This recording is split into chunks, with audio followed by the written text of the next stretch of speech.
প্রথমেই ধন্যবাদ জানাই যে যারা আজকে অনুষ্ঠানটি আয়োজন করেছেন তাদেরকে ধন্যবাদ, কৃতজ্ঞতা। বিশেষ করে কবি আহমেদ শিবলু আমার জ্যেষ্ঠ এবং কবি অরবিন্দ চক্রবর্তী আমার অনুজ, শাব্দিক সাব্বির সহ আরও যারা এর সঙ্গে জড়িত সবার কাছে আমার কৃতজ্ঞতা। আমি শুরুতেই কবি অরবিন্দ চক্রবর্তী যখন বলছিলেন যে আজকে আপনার জন্মদিন উপলক্ষে জন্মদিনের আরও 10 দিন আগে তিনি বললেন যে এটা অনুষ্ঠান করতে চাই। আমি বললাম যে আমার তো জন্মদিন আপনি কীভাবে জানেন? তো বললো যে আমরা জানি। তার মানে হচ্ছে তিনি আমার একজন শুভাকাঙ্ক্ষীদের একজন, যিনি আমার জন্মদিনের খোঁজটা রাখেন।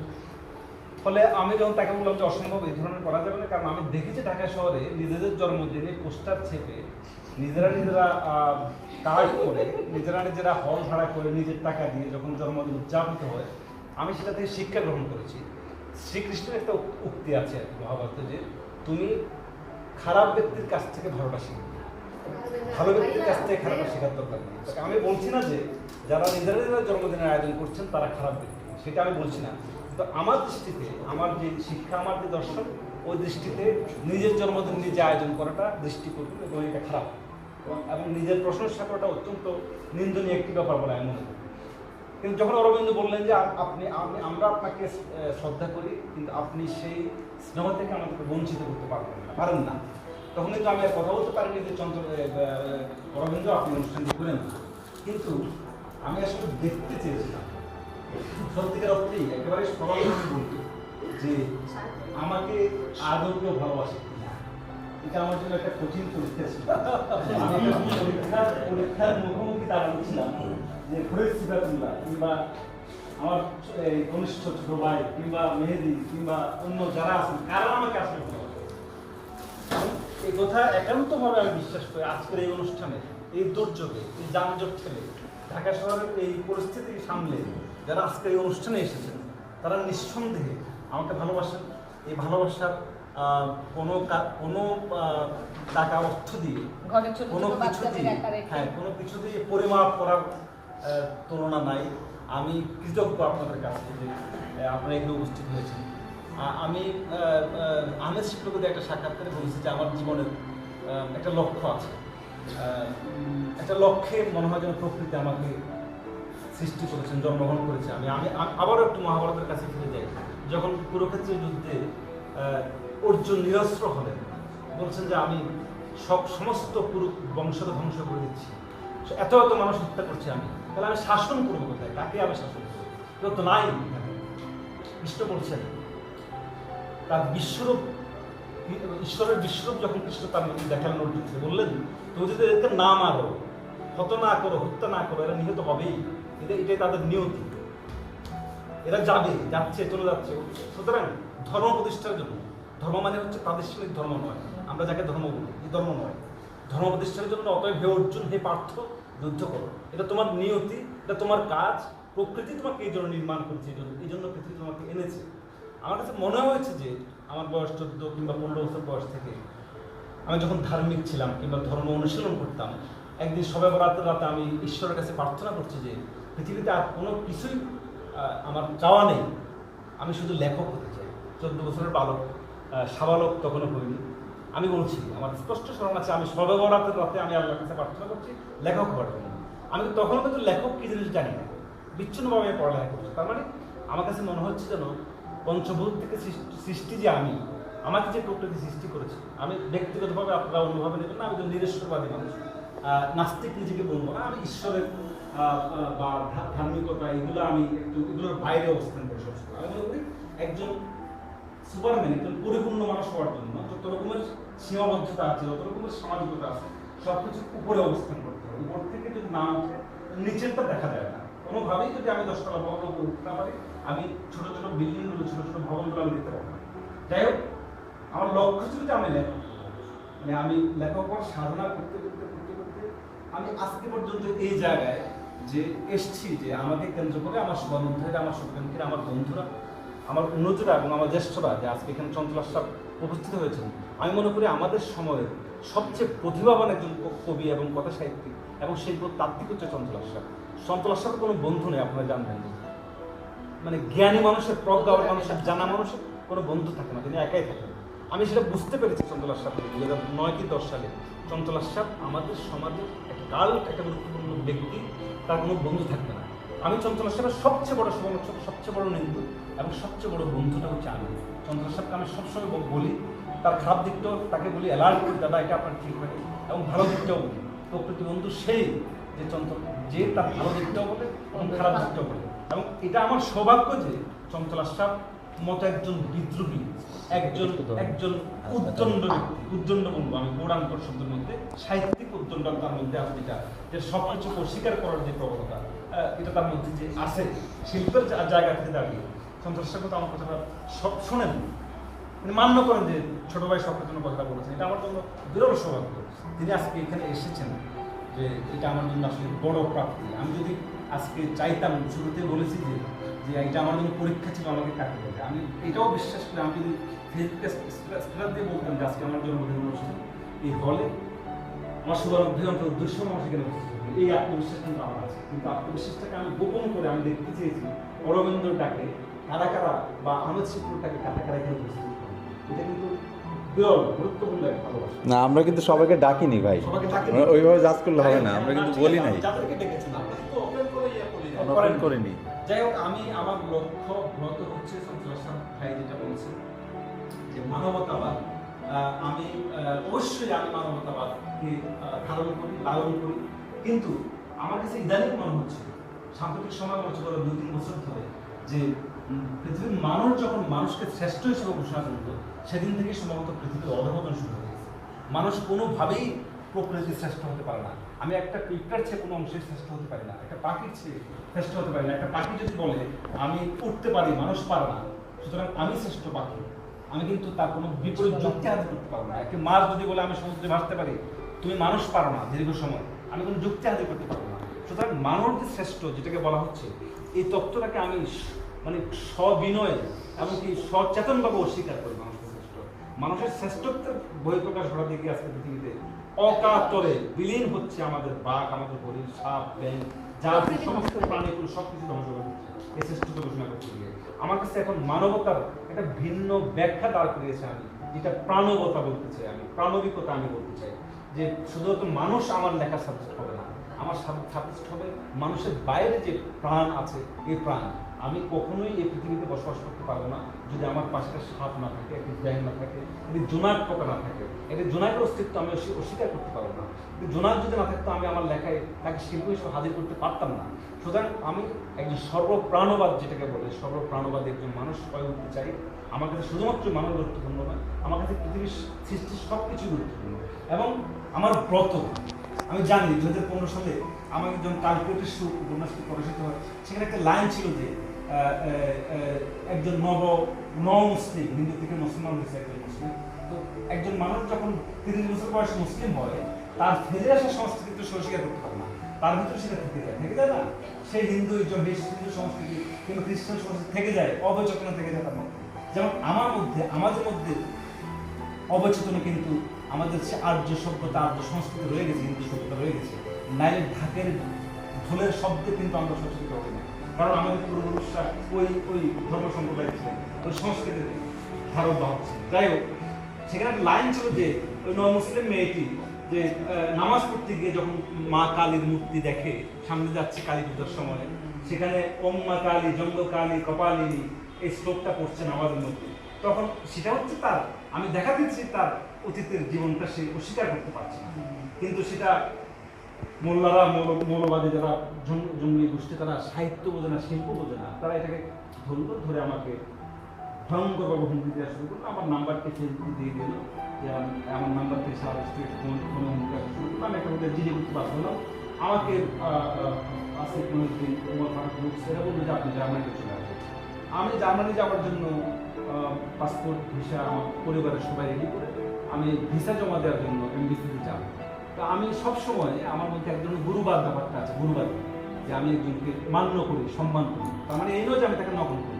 এবং আমি চঞ্চল আশরাফকে আমার জীবনের সমস্ত গুরুত্ব আমি বলতে পারি, তিনি আমার গুরু, এই অর্থ গুরু, আমার শিক্ষক। আমি ওদের প্রত্যেক মানুষের একজন গুরু থাকা বাঞ্ছনীয়, উপদেষ্টা থাকা বাঞ্ছনীয়, যার সংকটে, যার বিপদে তাকে উপদেশ দিয়ে সহযোগিতা করি। মানুষ সবসময় সঠিক সিদ্ধান্ত নিতে পারে না। আমি তখনই বাসা থেকে নেমে সমস্ত ফাইলপত্র হাতে হাসান রাজনুকে ফোন দিলাম যে যাকে আমি মান্য করি স্যার আমি জার্মানি চলে যাবো, আমার ভিসা প্রায় নিশ্চিত, কেননা আমার কাছে যে ডকুমেন্টসগুলো রয়েছে পত্রিকার কাটিং সব কিছু বাংলা ইংরেজি মিলিয়ে আমার ভিসা পাওয়ার জন্য প্রায় 1 মিনিট নীরব ছিলেন হাসান রাজনু। নীরব থেকে বললেন যে সক্রেতির মানে আমি তোমার বেশ কিছু গল্প এবং উপন্যাস করেছি, তুমি কি লিখতে এসেছো? আমি বললাম যে স্যার লিখতে এসেছি। তিনি বললেন যে মস্তক বন্ধক দিয়া, তার ভাষায় সাহিত্যিক ভাষায় হয়তো ওই কথাটা তখন মুখে এসেছে, মাথা আসে না, মস্তক এসেছে, তিনি রাগের ছোটে বা অন্যভাবে মস্তক বন্ধক দিয়া। আমি তখন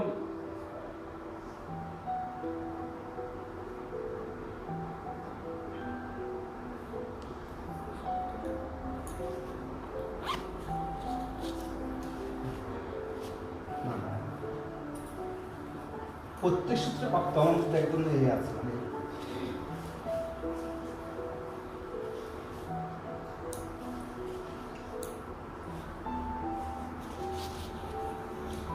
ভয়ঙ্কর সংবেদনশীলতা আসে, কারণ প্রত্যেক সূত্রপাত উত্তরাধিকার সূত্রপাত। আপনি মনে করুন না প্লিজ, আমি কিন্তু অঘ্রাণগুলো ঘটে আমার জীবনে। আমি যখন কথা বলতে যাই যে আমি সংবেদনতা আক্রান্ত, এটা মানুষের দুর্বলতা, ভয়ঙ্কর দুর্বলতা। আমি এটাকে কাটাতে চেষ্টা করেছি বারবার, গত 10 বছর ধরে চেষ্টা করেছি আমি এটা আমার মধ্যে চলে যাক। আমি কখনোই এই সংবেদনশীলতা হবো না, আক্রান্ত হবো না, কিন্তু এটা যায় না, আমার মধ্যে থেকে যায়। এটা আমি খুবই দুর্বল, মানে ক্ষমা পাচ্ছি আপনার কাছে যে আমি ধরা মজলিসে এই ধরনের আচরণ, এটা সম্ভবত অসামাজিকতা, আমি খুবই দুঃখিত।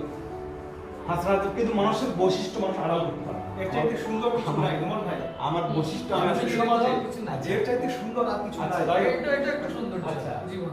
যাই হোক, হাসনাত বললেন যে আমি তো কেঁদে ফেললাম, কাঁদতেছিলাম বাঁচতে পারি। আমাকে সম্ভবত সঠিক দিশাটা, সঠিক মার্গ, যে ভারতীয় দর্শনের থেকে বলা মার্গ, আমাকে সঠিক মার্গটা হাসনাত বলছেন। আমি সেদিনই সিদ্ধান্ত নিয়েছি আমি মস্তক বন্ধক দিয়ে রাখলাম। আমি যা বলতে চাই, আমি যা লিখতে চাই, আমি যা করতে চাই সেটা আমি করব। তার জন্য যদি আমাকে সবকিছু সর্বস্ব আমার অপহরণ করে নিয়ে যাওয়া হয়, সবকিছু আমাকে হারাতে হয়, আমি তার জন্য প্রস্তুত। আমি যা বলতে চাই আমি তা বলবই, আমি যা করতে চাই তা করবই। আমি হয়তো ব্যক্তিগত জীবনে, আমি কখনো হয়তো ব্যক্তি জীবনে আমি হয়তো কোনো অসততা অবলম্বন করতে পারি, হয়তোবা কোনো একটা মানুষের রিক্সাওয়ালাকে আমি 50 টাকা ভাড়া আমি 40 টাকা দিতে পারি, বাসওয়ালাকে আমি 20 টাকা ভাড়া 10 টাকা দিতে পারি, অসততা অবলম্বন করতে পারি। কিন্তু যখন আমি লেখক, আমি যখন লিখতে বসি, কোনো কারণে একটা শব্দের সঙ্গে আমি আপোষ করি না। এবং আমার নিয়তি, আমি সিদ্ধান্ত নিয়েছি যে কখনো আমি শিল্পের সঙ্গে আপোষ করি না। আমি যা বলতে, আমি যা করতেছি, আমি তা করবই, বলবই। আপনারা জানেন যে আমাকে যখন আমার উপন্যাসগুলো প্রকাশিত হচ্ছে, একটা পরে আমাকে ফেসবুকে ভাইরাল করা হচ্ছে ভিডিওতে সপ্তাহ মানে সমস্ত লেখা সেলিমান কৃত, সেলিমান লেখা। আমি সেটা আমি জ্যাদ হিসেবে নিয়েছি যে সেলিমান জীবনে কত লিখে দিতে পেরেছে, আমি তার দেখাবো নি। আমার সমস্ত রচনাকে সেলিমান, আপনার সেই ঘটনা সম্পর্কে অনেক অবগত আছেন। আমাকে বলা হয়েছে যে এই লেখা সকল তোমার লিখতে পারে না সেলিমান। আমিও তখন সেলিমানকে দিয়েছিলাম, বচন দিয়েছিলাম যে আপনি কত লিখে দিয়েছেন, আপনার শিশুরা তা জানে, আমিও তার দেখাবো। আমি মৃত্যু শীতল বসো আমি। এবং আপনাদের শুভকামনা যদি থাকে, আমি শুভাশিসকে আগে বিশ্বাস করতাম না, সম্ভবত শুভাশিস নামে কোনো কিছু নাই। কিন্তু ইদানিং আমার কাছে যখন আমি বারবার প্রাচ্য দর্শনের কাছে ফিরে আসি, ভারতবর্ষীয় দর্শনকে, যেটা চঞ্চলা সাপ অস্বীকার করবে না আমার জ্যেষ্ঠ, যে ভারতীয় দর্শন বলে কোনো কিছু নাই, প্রাতিষ্ঠানিক দর্শন বলে প্রণালীবদ্ধ কোনো দর্শন নেই, আমিও তা মনে করি। কিন্তু সত্য যে দর্শন আছে, সে দর্শন আমাকে বারবার বলে আশিস নামে কোনো একটা কিছু আছে, আশিস যদি না থাকতো মানুষ রেডিও আবিষ্কার করতে পারতো না। কারণ ব্রেনের সঙ্গে ব্রেনের একটা কানেকশন সম্ভবত আছে কোথাও। ওই কারণেই মানুষ যখন এখানে বসে কথা বলছে, হোয়াটসঅ্যাপের মাধ্যমে আমেরিকায় কথা শোনা যাচ্ছে, এটা মানব মস্তিষ্ক প্রসূত মনে হয় আমার কাছে। আমি যখন চঞ্চলা সাপ যখন আমাকে বলছেন নোমান ভালো থেকো, আমার মধ্যে ক্রিয়া করছে সেটা আমি ভালো থাকতে হবে আমার। চঞ্চলা সাপ সেদিন গত 1 মাস আগে পিএসসিতে আমি তাকে ফার্মের চলে যাবেন, আমি আমার বাসা থেকে চলে যাবো। চঞ্চলা সাপ আমাকে বলছেন, নোমান তুমি যে বাসায় যাবে, আমি কি করে যাবো বাসায় যে পৌঁছাবো? আমি তখন বিরাট এক শূন্যতার মধ্যে আবদ্ধ হয়েছি সেদিন। চঞ্চলা সাপ জানেন না যে আমাকে ঢাকা শহরে কেউ কখনো বলার মতো মানুষ নেই যে তুমি যে বাসায় পৌঁছালা, আমি যে কি করে যাবো।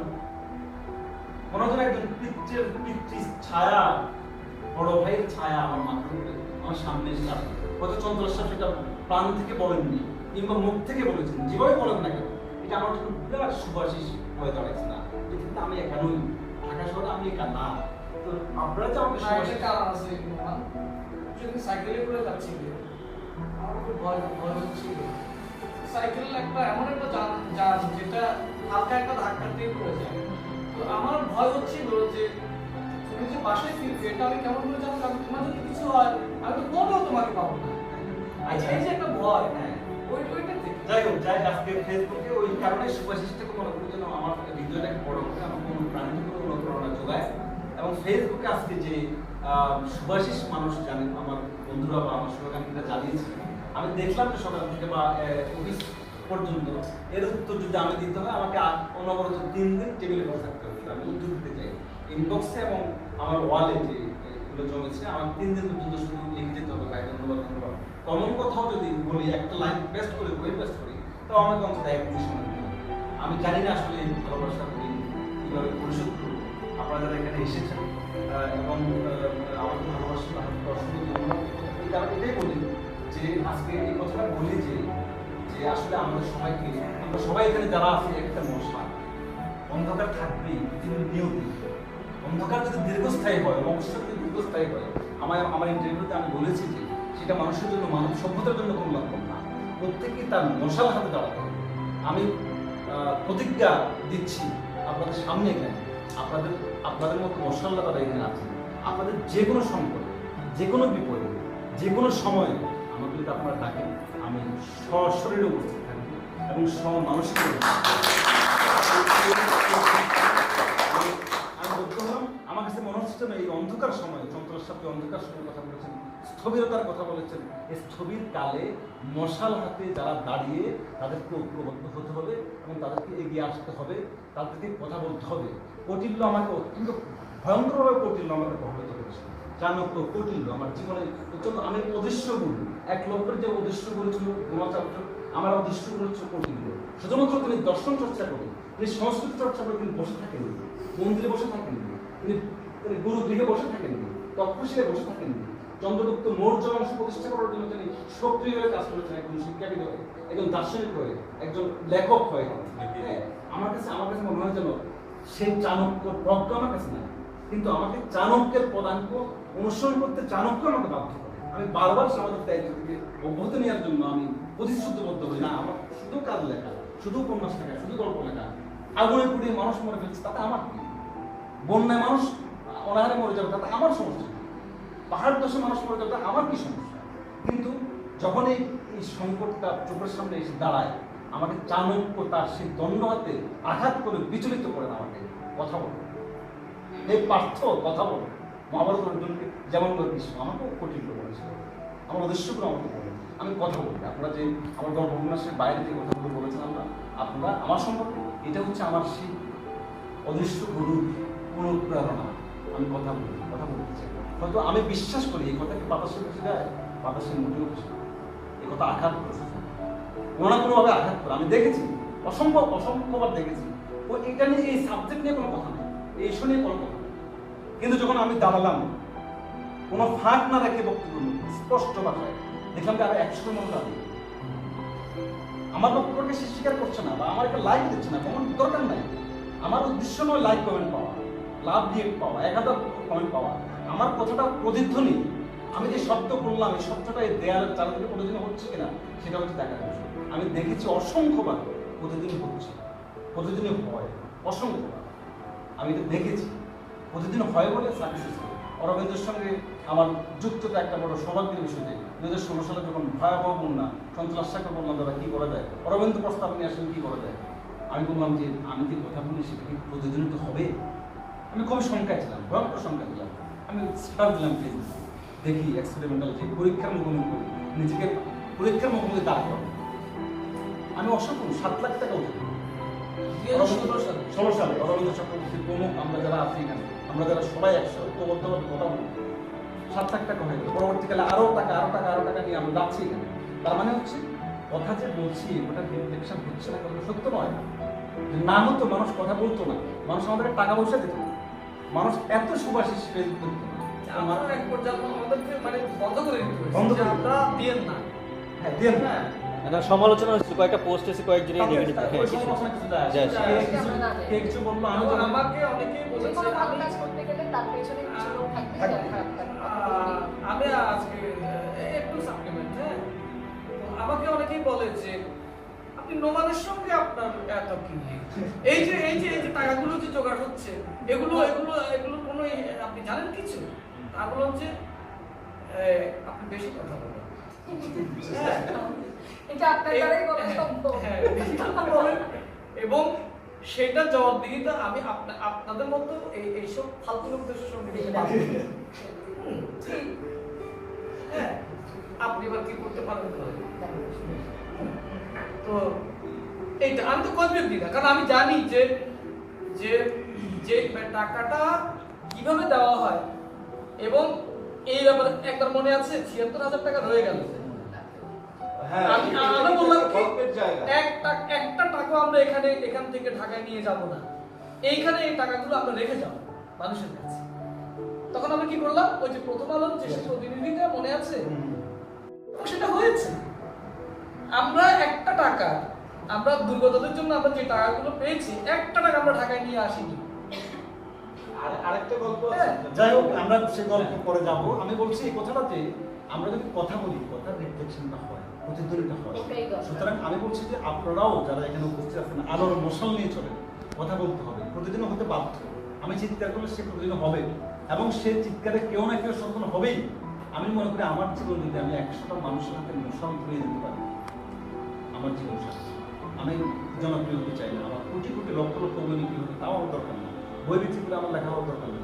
আমি শুধুমাত্র স্বপ্ন দেখি। আমার বন্ধু পলাশ মজুমদার এখানে আছেন, বদরুল হাসান কোচি এখানে আসেন, দিনের পর দিন না খেয়ে আমার সন্তান যখন জন্মগ্রহণ করছে 2003 সালে, আমি তখন মঞ্চে সংলাপ দিচ্ছি কর্মীদের হাতে।